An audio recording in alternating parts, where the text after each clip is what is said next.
Max Verstappen duly took the pole for the Japanese Grand Prix on Saturday. If he finishes in front with Charles Leclerc behind him and gets fastest lap, he will clinch the 2022 Drivers' World Championship. But that's a long way away. Let's have a look at what happened in qualifying. And for the second successive race, the top three all identical lap times to within a tenth of a second. I don't think that's ever happened in Formula One history before. 2 races in a row where the top three have all recorded the same lap time to a tenth of a second. And don't forget, years ago, that's all they ever recorded it to anyway. So this will go down in history. I guess you'd have to start saying the 2022 season, in that sense, qualifying, the closest of all time. I'm not sure everyone, of course, would agree with that, particularly those not in Red Bulls this year.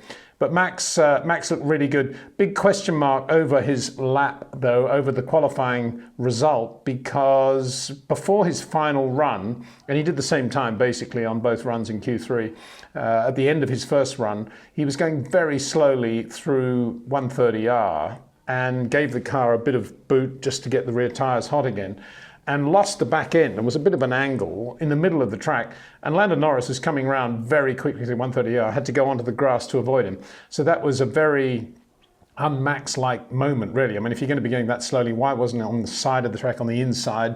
And why was he doing sort of burnouts at that point anyway, with the tyres that cold? The whole thing was slightly bizarre. And as I speak, he's currently under, make that very bizarre, and as I speak, he's under investigation. So potentially there might be a penalty. If that's the case, of course, it will be a really interesting race from where Max has to start on the grid.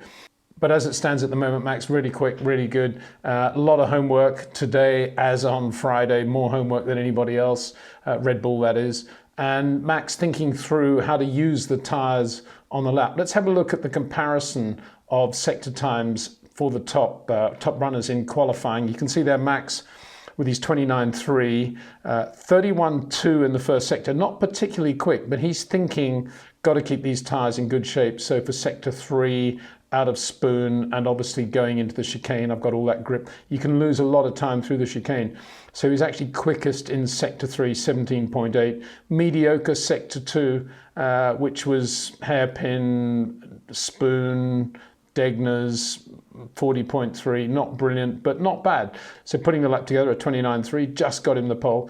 Charles Leclerc, by contrast, really quick through the S's. I thought he was the best looking driver through the S's today, in stark contrast to how he looked yesterday, got to say. But beautiful positioning of the car, and coming up the top of the hill, just perfect for Dunlop without asking too much of the car, having to pull it back to one side. Here, I think line is important. We often talk about line being not that significant, and it's all about inputs and how you're massaging the car and the manipulation of the car. But through the S's, it definitely is a line defined part of the road. Obviously, having picked your line, you then have to be incredibly supple with your inputs. And I think that was the difference between, just the small difference between Charles and Carlos today. Carlos looked really good in the Ferrari as well, though, very forceful. He'll be annoyed yet again to have just missed out on a pole, but there he is, also on a 29.3, 31.1, 40.2, backed off a little bit in the second sector, but didn't get it back for the third sector. Sergio Perez, no surprise that he wasn't brilliantly quick through sector 1. That's not the sort of road on which he normally shines at high speed, change of direction, but very good in sector 3 and sector 2. Well, relatively good anyway. And Esteban Ocon, I thought one of the stars of the day to out-qualify Fernando Alonso, who's really on it here in the Alpine. 31.3, matching Perez in the first sector. 40.7, okay, they gave a little bit away, sectors 2 and 3, but a really good lap by Esteban Ocon. And finally, look at Lewis Hamilton in the Mercedes, on the limit everywhere, I think. I'm not sure there's a lot of planning there in terms of where they can get the best use from the tyres. It was just, let's go for it.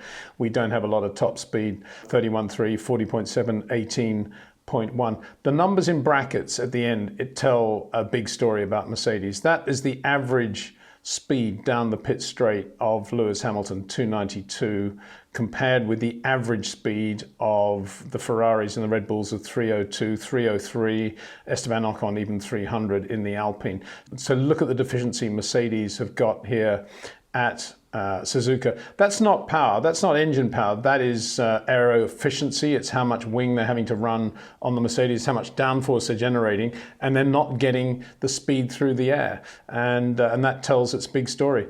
As I said yesterday, the big chance for Mercedes was Singapore, and it disappeared in those first 5 laps, in my view, when Lewis just couldn't even hang on to Carlos Sainz. And here around Suzuka, yeah, pretty good around the slow stuff, but really breathless for the rest of the lap. So a disappointing day, you could say, for Mercedes, or you could argue a great day for Lewis Hamilton, again to outqualify George Russell. But to be beaten by an Alpine on this occasion is not good news for Mercedes at all. And I think the writing on that particular wall was visible in the race in Singapore. McLaren, interestingly enough, just talking about Ocon, not really impressive today.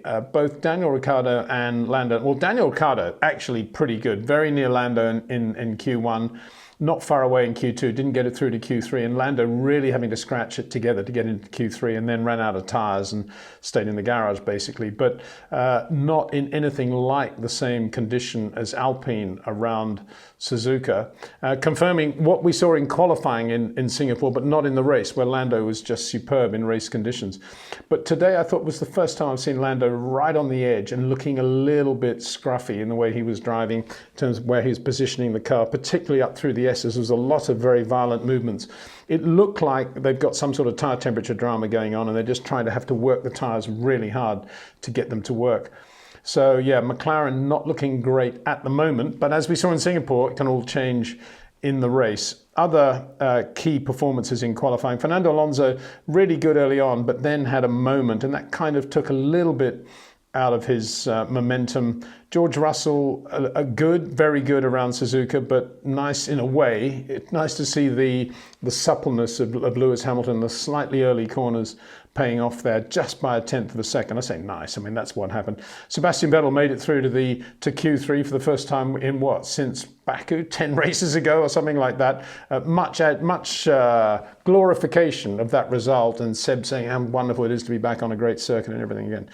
I say, where's he been all this time? Because the car hasn't been too bad, but good to see him doing what he does well around Suzuka, and he always has done well around Suzuka, going right back to the one of the first times I ever saw him, actually, when he was testing for BMW. I remember watching him at Degner, and it was a Friday, and he just had one of those moments coming into Degner where the front gets away from you, but he did a beautiful recovery of a sort of flick oversteer thing, and just got the car really neutral, just blink and you missed it. Really, really impressive. I remember that was the first time thinking, yeah, this guy's pretty good, all those years ago. And now this is his last time at Suzuka. So no wonder it was a little bit teary-eyed, I guess, in the Aston Martin garage when he got that result.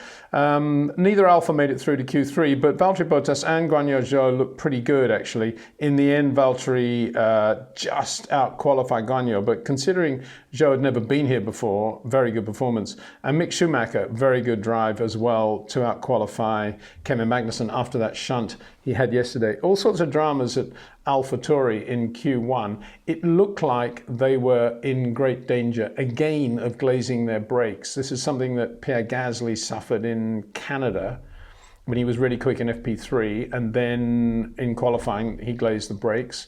And it looks like that's what was going on at Suzuka. The instructions were coming out, only brake in a straight line.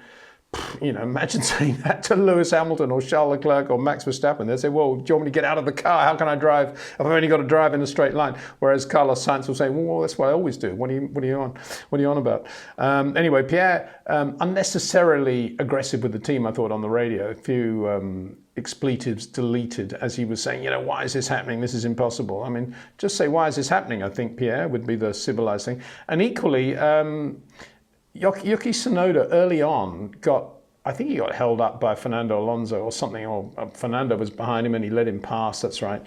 And then got on the radio and says, Alonso doesn't know how to move. Well, I hope he doesn't bump into Fernando Alonso at the back of the paddock area later on at Suzuka tonight, because I can't imagine there'll be that much fun between the two. I mean, I think lack of respect, I think, is what's going on here, plus all the swearing. I'm not into it at all, and I don't think it's good for Formula One. I think the more Formula One reaches out on the digital platform to younger viewers, Netflix or whatever it is, the more it needs to be very careful about curbing its language and the behavior of the drivers. And there should be sanctioning, I think, for the drivers if they don't show respect and if the language gets out of hand. That's just me thinking about the next generation, I guess.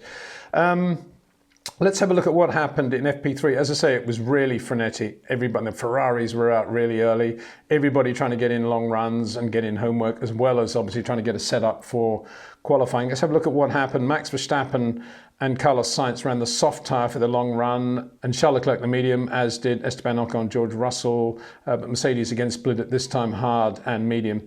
So Max Verstappen, 36.7, 37.7, 37.5, 37.6, 37.8, 38.4. I think, if somebody's quicker than that, i.e. Carlos Sainz, 35.4, 36.4, 36.7, you've got to question a little bit the difference in fuel load. It's hard to believe that the Ferraris were that quick or that much quicker than the Red Bull with fuel in. If they are, you can imagine why Carlos Sainz is a bit frustrated to have qualified only P3, because with that sort of speed on the soft tyre with fuel, he's potentially right up there to win the race.